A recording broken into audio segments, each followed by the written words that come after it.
যিকেইজনে মাননীয় সাংসদগৰাকীক আক্ৰমণ কৰিছে বা কৰা বুলি কোৱা হৈছে সেই ব্যক্তিগৰাকী ছাৰ আইডেণ্টিফাই হৈছে। তেখেতলোকৰ নাম ছাৰ হাৰুণ জামতলা, হৰেশ বছিৰ, কাছেম, ৰছিদুল, আয়ুব, লুটকিয়ৰ, খালেক, মজিবুৰ, জাহাংগীৰ।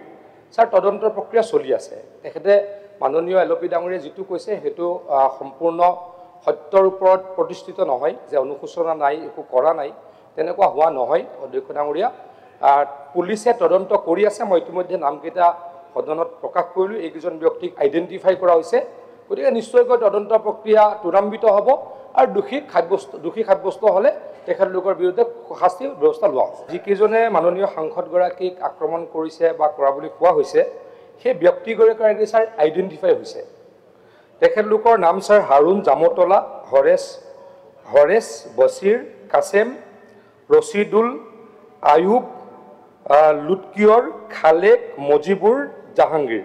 ছাৰ তদন্তৰ প্ৰক্ৰিয়া চলি আছে। তেখেতে মাননীয় এলপি ডাঙৰীয়ে যিটো কৈছে সেইটো সম্পূৰ্ণ সত্যৰ ওপৰত প্ৰতিষ্ঠিত নহয় যে অনুশোচনা নাই, একো কৰা নাই, তেনেকুৱা হোৱা নহয়। অধ্যক্ষ ডাঙৰীয়া, পুলিচে তদন্ত কৰি আছে। মই ইতিমধ্যে নামকেইটা সদনত প্ৰকাশ কৰিলোঁ। এইকেইজন ব্যক্তিক আইডেণ্টিফাই কৰা হৈছে। গতিকে নিশ্চয়কৈ তদন্ত প্ৰক্ৰিয়া ত্বৰান্বিত হ'ব আৰু দোষী সাব্যস্ত হ'লে তেখেতলোকৰ বিৰুদ্ধে শাস্তিৰ ব্যৱস্থা লোৱা হ'ব। যিকেইজনে মাননীয় সাংসদগৰাকীক আক্ৰমণ কৰিছে বা কৰা বুলি কোৱা হৈছে সেই ব্যক্তিগৰাকী ছাৰ আইডেণ্টিফাই হৈছে। তেখেতলোকৰ নাম ছাৰ হাৰুণ জামতলা, হৰেশ বছিৰ, কাছেম, ৰছিদুল, আয়ুব, লুটকিয়ৰ, খালেক, মজিবুৰ, জাহাংগীৰ। ছাৰ তদন্তৰ প্ৰক্ৰিয়া চলি আছে। তেখেতে মাননীয় এলপি ডাঙৰীয়ে যিটো কৈছে সেইটো সম্পূৰ্ণ সত্যৰ ওপৰত প্ৰতিষ্ঠিত নহয় যে অনুশোচনা নাই, একো কৰা নাই, তেনেকুৱা হোৱা নহয়। অধ্যক্ষ ডাঙৰীয়া, পুলিচে তদন্ত কৰি আছে। মই ইতিমধ্যে নামকেইটা সদনত প্ৰকাশ কৰিলোঁ। এইকেইজন ব্যক্তিক আইডেণ্টিফাই কৰা হৈছে।